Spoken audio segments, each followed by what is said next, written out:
Hello दोस्तों, नमस्ते, राम राम। मैं हूं अमित चौधरी। स्वागत है आपका अपने यूट्यूब चैनल अमित सर जी के में। तो आज हम हिस्ट्री के जो 9th क्लास का फर्स्ट और सेकंड चैप्टर तो हो चुके हैं, पार्ट 1 पार्ट 2 कंप्लीट है। पीछे हम पढ़ चुके हैं उनको, क्या यूरोप के समाजवाद को, जिसमें अच्छे तरीके से मैंने पार्ट 1 समझाया, पार्ट 2 भी समझाया। आज हम पढ़ेंगे चैप्टर 3 है नाथिस्वाद और हिटलर। इसका पार्ट 1 पढ़ने जा रहे हैं, जो कि मोस्ट इंपॉर्टेंट है सभी एग्जाम को लेकर के। प्रॉपर तरीके से मैं आपको समझाता चलूंगा, जिसमें आपको कोई दिक्कत न होगी। ठीक है, तो स्लाइड नाथिस्वाद और हिटलर के बारे में पढ़ेंगे। पार्ट 1 होगा आज। ठीक है, वाइमर गणराज्य, वर्षीय संधि क्या है, राजनीतिक रेडिकलवाद और आर्थिक संगठन, और हिटलर का उदय, नाथियों का नजरिया कैसा था, ये सारी चीजें पार्ट 1 और पार्ट 2 में दोनों चीजों में हम जानेंगे। ठीक है, जो कि महत्वपूर्ण हर पेपर को लेकर के है। ठीक है, मेरा ये चैप्टर सबसे इंपॉर्टेंट है भाई। ठीक है, क्योंकि हिटलर का उदय होगा इसमें और इसके बारे में पूछे जाने वाले क्वेश्चन बहुत ही इंपॉर्टेंट है। ठीक है, तो चलते हैं सीधा 20वीं सदी में। जैसा कि मैं आपको बता चुका हूँ, पिछले यूरोप में साम्राज्य काफी हद तक यूरोप के सभी देशों के सभी देशों में काफी हलचल मची हुई थी युद्धों को लेकर के। मतलब आपकी उनकी आर्थिक दृष्टि, समाज वर्षों बहुत ही परेशान थे, हर चीज से वो परेशानी से गुजर रहे थे। तो ठीक है, उसी समय इन चीजों को आना शुरू होता है। क्या क्या क्या चीजें आने लगी 20वीं सदी में, वो हम जान लेते हैं इस चैप्टर के माध्यम से। ठीक है, 20वीं सदी का मतलब है 1900 या 1901 से लेकर 1999 तक, इसको कहते हैं हम 20वीं सदी।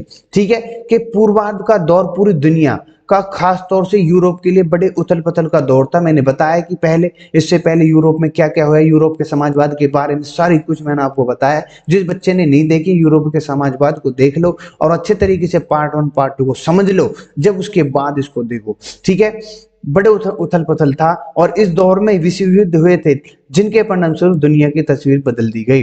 प्रथम विश्व युद्ध के कई दुष्परिणाम, जिनमें से एक परिणाम था जर्मनी में नाथिस्वाद और हिटलर का उदय। सबसे इंपॉर्टेंट है, नाथिस्वादियों के अजीब गरीब दृष्टिकोण के भयानक परिणाम निकले।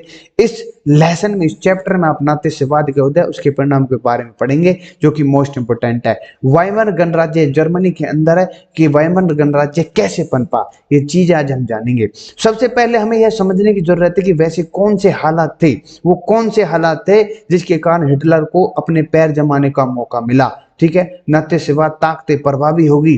20वीं सदी की शुरुआत में जर्मनी एक शक्तिशाली साम्राज्य था। जर्मनी ने ऑस्ट्रिया साम्राज्य के साथ मिलकर के, जो कि मोस्ट इंपोर्टेंट वार टाइम को बहुत ताकतवर साम्राज्य है ये, जर्मनी और ऑस्ट्रेलिया दोनों मिल गए और मित्र राष्ट्र जैसे इंग्लैंड, फ्रांस, रूस जैसे के खिलाफ प्रथम विश्व युद्ध, जो कि 1914 से 1918 तक चला। सभी चीजें इंपॉर्टेंट हैं कि नहीं। ठीक है, उस समय जर्मनी, ऑस्ट्रेलिया एक होकर के इन तीनों को, इंग्लैंड, फ्रांस, रूस को हरा देती हैं। मतलब ठीक है, 1917 में अमेरिका का साथ मिलने के से मित्र राष्ट्रों की ताकत बढ़ गई। जब अगर अमेरिका ना मिले तो इनको डावाडोल हो जा। उन्होंने नवंबर 1918 में जर्मनी को हरा दिया। जर्मनी साम्राज्य की हार के साथ जर्मनी में एक लोकतांत्रिक गणराज्य का रास्ता साफ हुआ। राजनीतिक पार्टियां वाइमन में नेशनल असेंबली की बैठक शामिल हुई और संघीय ढांचे वाले लोकतांत्रिक संविधान का गठन हुआ। कहाँ? जर्मनी में। जर्मनी की संसद, जो कि राइखस्टाग के लिए प्रतिनिधि चुनने के लिए सार्वभौमिक मताधिकार दिया गया, यानी हर वयस्क स्त्री और पुरुष को वोट देने का अधिकार मिला। कहां पर? जर्मनी के अंदर। बातें हो रही है जर्मनी की। ठीक है, मोस्ट इंपोर्टेंट है, वाइमर गणराज्य में बता रहा हूं, उसी के अंडर आता है ये। ठीक है, अब पढ़ते हैं वर्षीय संधि क्या थी। लेकिन प्रथम विश्व युद्ध के बाद जर्मनी पर कुछ ऐसी शर्तें थोप दी गई जिसमें जर्मनी के लोगों के आत्मसम्मान को ठेस पहुंची। उस संधि को समझौते के अनुसार जर्मनी की उपनिवेश तो 10%, आबादी 13%, इलाके 75% और लोहे भंडार और 26% कोयले फ्रांस, पोलैंड, डेनमार्क आदि लिथुआनिया को दे दिए गए। ये ठेस पहुंचाने वाली बातें थी। जर्मनी की ताकत कम करने के लिए मित्र शक्तियों ने जर्मनी की सेना को भंग कर दिया और वारगिल्ड कॉलेज के क्लॉज के अनुसार जर्मनी द्वारा 6 बिलियन पाउंड की राशि भी अदा कर दी जानी थी। ठीक है, 1920 के दशक में अधिकांश हिस्से में संसाधन के संपन्न राइनलैंड पर मित्र सेना को कब्जा किया और इन बातों के कारण जर्मनी के अधिकतर लोगों को वाइमर गणराज्य से खुशी नहीं थी। ठीक है, ये आपका जर्मनी है। ठीक है, देख रहे हो प्रॉपर। फिर युद्ध का असर कैसे, इफेक्ट ऑफ वार, क्या क्या असर पड़ा जो युद्ध हुआ था। प्रथम, युद्ध के पहले यूरोप कर्ज दिया करता था, लेकिन युद्ध के बाद यूरोप कर्जदार बन गया। पूरे साम्राज्य की गलतियों का मुआवजा वाइमर गणराज्य को चुकता करना पड़ रहा था। अब रूढ़िवादी लोग वाइमर के समर्थकों पर तरह तरह से हमले कर रहे थे। सेना का माही महामंडल, ठीक है, प्रथम विश्व युद्ध के बाद पूरे यूरोप में सैनिक को आम आदमी से ऊंचा दिखाया जाता था। राजनेता मीडिया मिलकर सैनिक के जीवन का गुणगान गाते थे या गुणगान करते थे। आक्रामक फौजी प्रचार और राष्ट्रीय सम्मान की बात का सार्वजनिक बहसों पर हिस्सा बनाया जाने लगा। बताया जाता कि खंदक में सैनिक की जिंदगी रोमांचक होती थी, ठीक है, लेकिन सैनिकों को खंदक में लाश खाने वाले चूहों का सामना करना पड़ता था और अपने सामने अपने साथियों की मौत का दुख झेलना पड़ता था। इस चीजों से गुजरे थे। लोकतंत्र के जड़ें अभी ठीक से जमी नहीं थी, इसलिए युद्ध से पीड़ित यूरोप का मरहम लगाने में नाकाम हो रहा था। ठीक है, राजनीतिक रेडिकलवाद और आर्थिक political radicalism and the economic crisis क्या है। और जर्मनी में उस समय रूस के बोलेविक क्रांति की तर्ज पर स्पार्टकिस्ट लीग क्रांति शुरू हुई। ये बोलेविक क्रांति क्या है पहले मैं बता चुका हूँ, ठीक है। बर्लिन की राजनीतिक हवा गर्म थी और लोग सोवियत जैसी सरकार की मांग कर रहे थे। एक लोकतांत्रिक गणराज्य के मूर्त रूप से देखने को उद्देश्य वाइमर में समाजवादी, लोकतंत्र और कैथोलिक लोग की बैठक हुई और स्पार्टकिस्ट क्रांति की पूरे दुनिया में पूरे सैनिकों की फ्री कॉपर्स नामक संगठन की सहायता से कुचल दिया गया। ठीक है, उसके बाद स्पार्टकिस्ट के नेताओं को कम्युनिस्ट पार्टी ऑफ जर्मनी की स्थापना की। ये इंपॉर्टेंट है, इसके बारे में पूछा गया क्वेश्चन है, ठीक है। और तो फिर थोड़ा सा मैंने लाइट भी कर रखा है, उनको लिख लेना, नोट करके लिख लेना। 1923 के आर्थिक संगठन ने जर्मनी के रेडिकलवादियों को बल दिया और युद्ध से संबंधित हर्जाने को भरने के लिए जर्मनी को स्वर्ण मुद्रा देनी पड़ी थी, जिससे वहां के सोने का भंडार बहुत कम हो चुका था। 1923 में जर्मनी ने हर्जाने देने से इनकार कर दिया। फ्रांस कर दी और मतलब मना कर दी, सॉरी, फ्रांस ने जर्मनी के औद्योगिक क्षेत्र रूर पर कब्जा कर लिया। रूर, जर्मनी का रूर, ठीक है। उस क्षेत्र में कोयले का भंडार बहुत बड़ा था, ठीक है। अब इसके जवाब में जर्मनी ने बड़े पैमाने पर नोट छापना को शुरू कर दिया और बाजार में अत्यधिक करेंसी आने पर जर्मनी में हाइपर इन्फ्लेक्शन मतलब अति मुद्रास्फीति की समस्या खड़ी हुई। जो इकोनॉमिक्स से है वो समझ रहा होगा। जब चीजों के दाम बहुत तेजी से बढ़ते गए, ऐसी स्थिति में हाइपर इन्फ्लेक्शन कहते हैं, ठीक है, जब चीजों का दाम बढ़ जाता है, ठीक है। अमेरिका ने जर्मनी को इस स्थिति से उबारने की पहल शुरू की। अमेरिका ने डावस योजना लागू की। उस योजना के मुताबिक जर्मनी ने वित्तीय बोझ कम करने के लिए हर्जाने की शर्तों में बदलाव किए। मंदी के साल क्या है, 1924 से 28 के बीच हालात में कुछ सुधार हुआ, लेकिन यह अधिक दिनों तक चलने वाला नहीं था, क्योंकि जर्मनी अल्पकालिक कर्ज का आश्रित था, ठीक है। अधिकतर कर्ज अमेरिका से आया था, जैसे कि वॉल स्ट्रीट का शेयर बाजार लुढ़का कर्ज की राशि खींच ली गई और 1929 में वॉल स्ट्रीट जो था उसके शेयर के लुढ़कते ही लोगों को धड़ाधड़ शेयर बेचने के शुरू कर दिया और इसके साथ महामंदी की शुरू हो गई। महामंदी शुरुआत हो गई। अमेरिकी अर्थव्यवस्था की मंदी का असर पूरी दुनिया पर पड़ा, ठीक है। ये लोग लाइन में लगे पड़े हैं, ठीक है। महामंदी का सबसे बुरा असर जर्मनी की अर्थव्यवस्था पर पड़ा और 1929 की तुलना में 1932 में औद्योगिक उत्पादन 40% रह गया और बेरोजगारी की संख्या 60 लाख पहुंच गई। बेरोजगार के कारण अपराध भी बढ़ने लगे। ये सभी देखो, भूखे लोग, लाइन पर सोते लोग। महामंदी के दिनों में बेरोजगारी को न तो वेतन की उम्मीद रहती थी, न ही ठौर ठिकानों की। जाड़ों में जब उन्हें सिर छुपाने की जगह चाहिए होती थी तो उसके लिए भी उन्हें पैसा देना पड़ता था। ये बताओ, ठीक है। इतनी बुरी हालत थी उस समय। नाजुक गणतंत्र, वाइमर गणराज्य राजनीतिक रूप से बहुत नाजुक था। इसके संविधान में कई खामियां थी जिनके कारण अस्थिरता और तानाशाही का खतरा बन रहा था। आनुपातिक प्रतिनिधित्व के अनुच्छेद का मतलब था कि किसी भी एक पार्टी के बहुमत प्राप्त करना असंभव था, इसलिए गठबंधन सरकारों को बोलबाला रहता था। अनुच्छेद 48 ने राष्ट्रपति को यह अधिकार दिया कि वह एक अध्यादेश लाकर आपातकाल लगा सकता था, लोगों के नागरिक अधिकार समाप्त कर सकता था। इसलिए यह दौर राजनीतिक अस्थिरता का था। इस दौरान एक मंत्रिमंडल का औसतन कार्यकाल 239 दिनों तक था और कई बार आपातकाल लगाया गया था। वाइमर गणराज्य पर लोगों का भरोसा उठता जा रहा था, ठीक है। ये नाम का ही गणराज्य रह गया था। अब हिटलर का उदय पढ़ लेते हैं। हिटलर का उदय, हिटलर ने अपने पैर कैसे जमाए। Rise of Hitler. हिटलर का जन्म 1889 में हुआ। उसकी युवा अवस्था गरीबी में बीती थी।